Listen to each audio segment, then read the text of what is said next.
Hey peeps, we are back. We are talking The Real Housewives of Beverly Hills, season 13, episode 14. Hey, before we get into the video, please do me the honors of subscribing to my channel, hitting the notification bell so you can always be notified when I post new content, hitting the thumbs up because that does wonders for my channel, and share. Thanks. Okay peeps, so if you hear any noise in the background, it's a heat fan. Actually, it's two heat fans. So I heard this loud boom and it turns out it was my furnace. So my furnace has gone out and the HVAC company cannot come out until Monday or Tuesday. Hopefully they'll be able to fit me in. I guess it's a lot of people who are going through this in the middle of winter. So I have these heat fans going. Otherwise, it would be about 43 degrees in my place. So anyway, let's move on. So has anybody watched Griselda on Netflix? Because listen, Sofia Vergara, she did that. She understood her assignment. She came in and she killed it. Now I saw her on Good Morning America and she said that she was really afraid to take this role because she's always played a comedy role. She's always been the sexy vixen, and she said she absolutely had no clue how to play a dramatic role and that it was very taxing on her, very stressful. Honey, listen, somebody give her an Emmy or something, okay? The woman killed it. She should have never doubted herself. Hopefully she no longer doubts herself. I thought she did a great job. She did way better than when Catherine Zeta-Jones tried to play Griselda in that movie. No ma'am, no ma'am, no ma'am.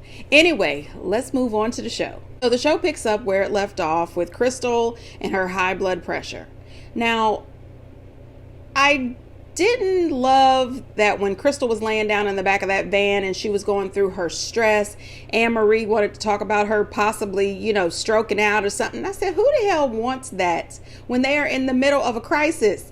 You were supposed to be calm and confirming, what the hell? And everybody made a big deal out of Anne-Marie being there for Crystal and taking care of her in her time of need. And that must have ended up on the cutting room floor because I didn't see Anne-Marie. Is that her name? Yes, I didn't see Anne-Marie doing much. I'm just saying she was supportive. Thank you, Anne-Marie. One thing I can also say is I am sick of Anne-Marie talking about Crystal is coming for her profession. Crystal has never insulted your profession. She says that you told her you were a doctor. You are not. You are a nurse, not a doctor. Also, she was not coming after your profession. What she was coming after was the way you were treating her friend. It's rude. Crystal and Sutton have come a long way. Crystal posted on her Instagram a picture of her and Sutton, and it said, "From foe to friend, grateful for this girl and always having my back at Sutton Strack, Barcelona Nights." I think that's really cute because when they first started out, Crystal thought Sutton was weird as hell and Sutton thought that Crystal was rude as hell. So this turned out pretty good. Now Crystal, her blood pressure in the back of that van was 177 over 108. That is ridiculous. I did appreciate that Anne-Marie did offer to go to the hospital with her, but they said that one of the production guys was going to go with her. Me, if I was one of those girls, part of the cast, I would have also wanted to go. I would have went. I appreciate you sending production guy, but she came with us. I'm going to go with her because I would just never leave a person behind. Anyway, Crystal goes to the hospital. They decide to go to this church. They are going to, say a prayer, light a candle for Crystal, and, say a prayer for other people that they are thinking of. It was a beautiful little church. Erica goes in there. She's being just as ridiculous as ever, talking about she is still upset that none of the girls congratulated her or apologized to her over this lawsuit about these stupid earrings. Erica, I'm tired of her. Listen, the point is, even if you really, really love those earrings, and even if you didn't truly know what the hell Tom was up to, you know what he was up to now. And you know that 9 times out of 10, those earrings were purchased with victim funds. People lost their husbands, wives, children, family, friends, things like that. People had cancer. People were burn victims. These people deserve their rightful winnings that they won in their court battles. The best thing for you to do is to let the earrings go. I mean, even if I truly believe that my husband did not purchase those earrings for me using the victim's funds, I would still say keep those earrings, take those earrings, and anything else this dude got me, take it. Give it to those people. They need it more than you need it, Erica. I did see that there's a part 2 to The Housewife and the Hustlers that's coming out on the 12th of February on the Hulu. And Erica is actually a part of this documentary, and she sits down with some of the victims. And one of the victims asked her, you can play the villain on The Real Housewives of Beverly Hills if you want, but don't be the victims. I wanted Erica to say, I'm sorry, face to face. Erica, why did it take you so long? I was never asked to do this. Nobody was really interested in my side of the story. I'm looking forward to seeing this. I want to see how she gets through this. I want to know, did she learn compassion? Was her therapist able to show her empathy? This is just ridiculous. So anyway, Kyle and Sutton are having a really hard time. You know, Sutton is still dealing with the loss of her father. She's dealing with the loss of her marriage. She's dealing with the loss of Merce. And Kyle is dealing with the loss of her best friend since they were 7. So they're in this church and they have this amazing, touching moment. She's at peace now. Now, that's the focus. Yeah, I'm sorry if I haven't been your friend. I haven't been your friend. It's okay. I adore her. I care about Sutton a lot. And I was very hurt by the questions she was asking about my marriage, so I'm happy to accept her apology. Sutton is there for her, and Sutton tells her, you know, she's sorry that she hasn't been the best friend that she could have been to Kyle. And Kyle says that she accepts Sutton's apology, but she's really upset with Sutton for the comments that she made about her marriage. And I said, well, wasn't it last season when you made comments about Sutton's miscarriages?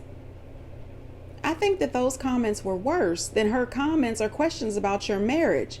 I also think that this was an opportunity for you to apologize to her for the behavior that you have shown towards her since she first got on this show. You always seem to be there for her to comfort you. When the hell do you comfort her? Because every time that I have seen on this show, when you are pretending to comfort her, you take the information that she shares with you and you go back and run it back to all the women. So when are you really a good friend to Sutton? That's all I'm saying. It was really a touching moment, and I was just hoping that Kyle would take that moment and say, Sutton, I'm sorry as well. I haven't always been a good friend to you either. But she didn't. So they go to this little town called Old Town Barcelona, and it was beautiful. I'd like to visit Old Town Barcelona. I'm just saying. So they get to this nice place and they're having this lunch outside, and the resident vegetarian, Sutton, she says, oh, they've got pork feet. And I said, not the vegetarian woman talking about the pork feet. Ma'am, I thought you only had bacon every now and again. And no thank you for that pork feet. I'm all right.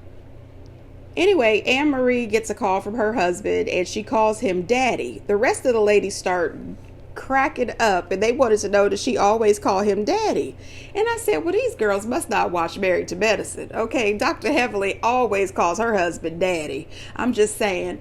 But Erica made this comment in the confessionals about calling a few men she knows daddy. And I said, oh, girl, I know that. So let me just tell you.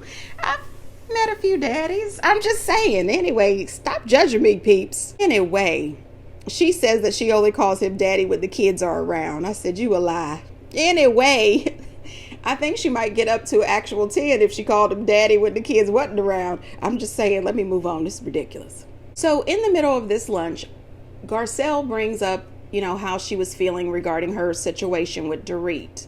When I had said that, I wasn't thinking about Race. I don't. Yeah, I know you weren't. And it was that's because that's my whole point. you called me a Karen. I don't think anybody here is racist, and I can just say that. No. But there are certain things that make me feel a certain way.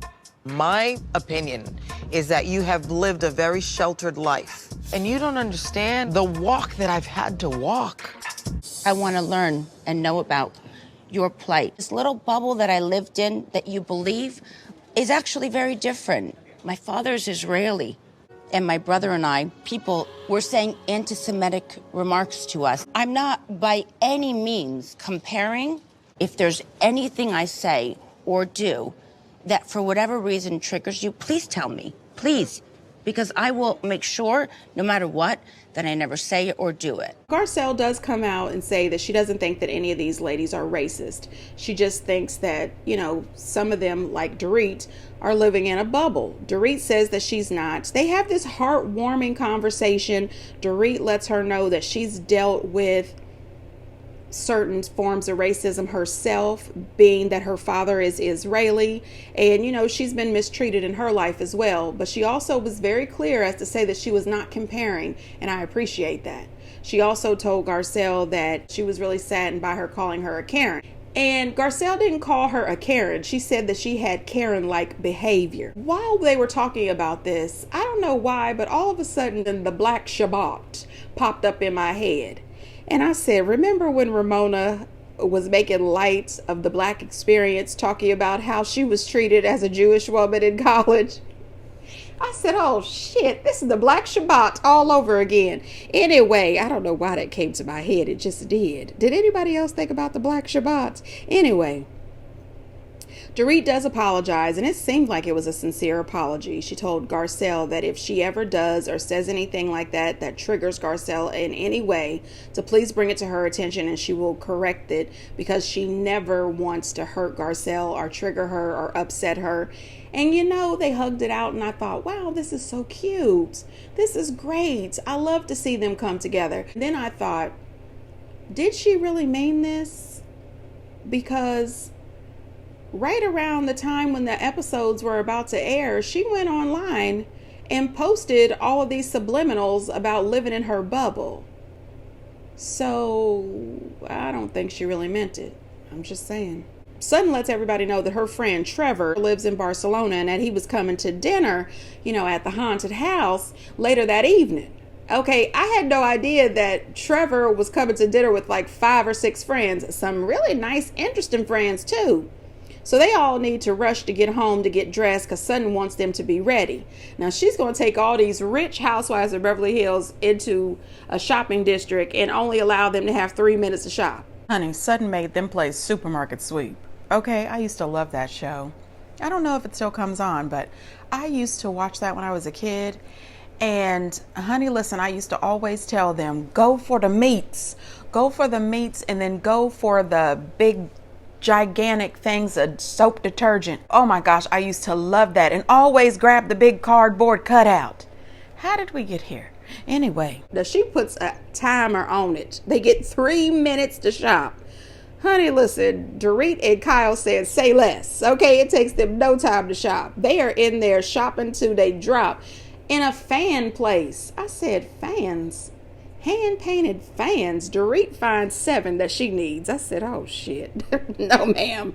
I don't need any of them fans. No, ma'am. I'm going to head over to where Garcelle and Erica are. They're in a little jewelry place. So while they're over in this jewelry place, Garcelle tries to purchase a ring, but they only take American Express. Erica rips out her American Express card and says she'll pay for it. And I said, this is the same woman who was just dying for apologies from all these ladies about this ring. There are victims out there that wish they could pull out their American Express and buy a ring. Girl, I'm sick of you. Anyway, Garcelle tells her she'll put out later. Erica says, please don't. I thought that was quite funny. Anyway, Sutton's timer goes off, and it's time for them to get the hell out of there. So when Crystal gets back to the house, she hugs Anne-Marie, and I said, oh, Lord. We find out that Crystal's family has a history of high blood pressure. And I'm telling you, my family has a history of high blood pressure as well. And I have to take blood pressure medicine. And I make sure that I take it every single day because I don't want any problems. I'm just saying, if you have hypertension or you think you may have hypertension, please keep an eye on it. I'm glad that they gave Crystal some medication. They told her that she needs rest and plenty of water. You know, when she starts crying and hugging Anne-Marie, I said, oh my goodness. I'm glad that she feels comfortable with Anne-Marie, but that is a no-go for my ass. That is a no-go for me. I do not play them games. You piss me off, we're done. I'm just saying, sometimes I can be kind of bitchy, and other times I know how to hold a grudge. And I don't really think that's a good trait. My mom tells me that all the time. She says, nobody can hold a grudge like you. I'm her grudge holding daughter. And you know what?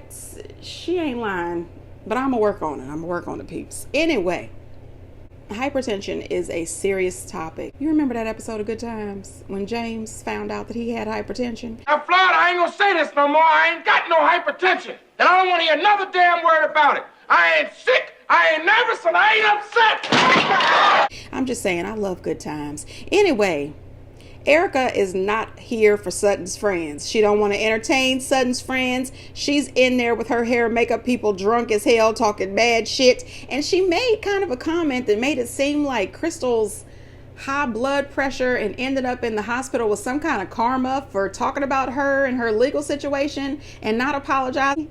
Did anybody else think that that's what she was saying? Because I thought that's what she was saying. And I said, oh, gosh, drunk Erica, you are too much. I said, Lord, I hope she don't start acting like a fool down here at this dinner. She was lit the hell up. Sutton said that she knows what teabagging is. I said, oh, no. Oh, no. Ma'am, what would the people at the American Ballet Foundation think? Oh, girl, you've got a reputation to protect. They don't want you sitting on their board thinking that teabagging is okay. I'm just saying, oh my God, that is so ridiculous. Anyway, the girls come out. They're meeting all of Sutton's friends. Erica is drunk as hell. She is giving compliments to Sutton, to her friends. And Dorit was right on point. I was just saying nice things about you, my darling. That bitch is lathered. Okay, I have never heard that before, but I'm gonna start using that. That was quite funny. Dorit has been in those confessionals acting a fool this season. Some of her stuff has been absolutely ridiculous. Other things have been funny as hell, and she's gonna pay for that at that reunion. That's all I'm saying. Chef Storm's daddy. He's my son. Hello, forgot the child. I could see myself moving to Spain, learning the language, being with Storm's daddy, and being stepmom to Stormy. Come here, Daddy. I may need to burp him or breastfeed him. When his daddy came out, I said, oh, wait. Last episode, I was saying that, Chef Storm is a little young for me, but his daddy's not. Okay, I thought his daddy was cute. I said, wait a minute. Cooking runs into the family. I'm here for it. Okay, Garcelle and Crystal saw daddy, and they said, wait a minute. Hello, daddy. And, Garcelle said she's ready to be Stormy's stepmama. He might need a little breastfeeding. And I said, my God, this is ridiculous. Oh my goodness. Listen, I don't know. I really do think Barcelona is beautiful. And I also think that they have some beautiful men and that I should go there. I'm just saying, I should go there. Anyway, Sutton finally sees Storm's daddy, and she says, oh, a father-son combo. Garcelle says, honey, I've already tagged in this guy. I seen him first. Sutton says, due to Garcelle's boobs being bigger, she's pretty sure that she would win him anyway. Now, when they were out there cooking, and Garcelle and Crystal kept saying, oh, do you see the steam? Oh, it's steamy. It's steamy. When they kept saying that over and over again, I said, oh my God, I'm embarrassed. And I'm sitting at home on my couch. I said, is this how you flirt? It's like, what is this about? Anyway, maybe that's why I'm single. Anyway, so Trevor turned out to be a really nice, interesting guy. He says that, Sutton always tried to act as if she was in charge, even if she wasn't. And then Trevor says that Sutton lived in Brooklyn. Out of nowhere, Erica yells, Brooklyn is a dump. I said, what the shit? Girl. Sutton wasn't always rich. There's a ton of people that live in Brooklyn that you just offended. Like, why are you doing that? I mean, seriously, rude. Sutton said that she worked and lived there because she was truly independent. She wasn't rich. Dorit makes some kind of comment that Sutton likes to pretend like she's always wealthy. Dorit, that is pot calling the kettle black. First of all, Dorit, Sutton has said from the day she joined this show that her and her husband got it out the mud, that they started out poor and worked their way to the wealth that they have. She has never pretended like she has always been rich. However, we have seen you pretend like you're always rich. We see you pretend like you're rich now. I'm just saying, word on the street, y'all don't have any money. I'm just saying. Anyway, one of Sutton's friends says that she is from the home of Beanie Siegel. And I said, what? That was not on my bingo card. Never, ever in my life did I ever think that Beanie Siegel would be brought up on The Real Housewives of Beverly Hills. Erica says she knows exactly who he is. Dorit said, we're going to have to look him up. No, you have to look him up. Everybody else, well, not everybody at that table, but we, the people, know who he is. Anyway, I just can't believe it. Now, Erica was out of her mind, okay? After she let everybody know that Brooklyn is a dump, she, called Sutton out for having Merce in a Ziploc. I know you love Merce, but Merce was in a Ziploc bag. I said, oh, gosh.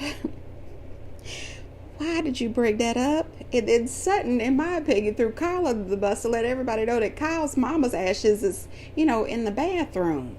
Kyle says that she put him in there because she was afraid that somebody might knock her mama's ashes off and, they might end up, in the trash or the floor or something. So she put him in a nice guest bathroom. I just think you should probably spread your mama's ashes somewhere nice. She probably don't want to be in the guest bathroom, no matter how, how nice it is. But Erica saying, I know you said you love Merce, but he was in a Ziploc. That was not okay. But it was funny. It really was. Listen, while they were at dinner, I don't know what happened to Erica. Erica is completely plastered. But all of a sudden, she turns into Erica Encyclopedia Britannica. I mean, this woman has turned into a woman of the world. She said that she learned a lot of stuff. She learned how to talk to people from different walks of life in her marriage to Tom. Erica was really showing off her intelligence, and I loved it. She can mix it up and have a great conversation with Sutton's friends while being lit the hell up at the same time. I mean, the girl said that she was Drunk Rain Man. She was the world's oracle. I mean, she was funny as hell. And then at the end, she screamed out, Merce is in the purse. Listen. And I said, somebody put this woman to bed. She is too much. They get ready to leave dinner and go up to their rooms. And Garcelle says that Storm's daddy is waiting for her in her bedroom. I said, girl, don't you wish? Erica said, well, when you get done with them, give them a Viagra and send them to my room. These girls are a mess. This episode was really just fun. It was fun seeing them laugh and joke and not argue and try to slit each other's throats, The next thing you know, we see Erica in Garcelle's room jumping on the bed. That was hilarious. I said, Lord, she is so drunk.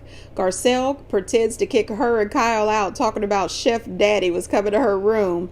And then she said, no, I'm just joking. They are a mess. Then the next morning, we see Sutton having a complete breakdown. It's the morning of when she's supposed to spread Merce's ashes. And she says that she lost the three most important men in her life. Her dad, her husband, and Merce. And she's just not ready. She's absolutely devastated, and she's extremely vulnerable with Kyle.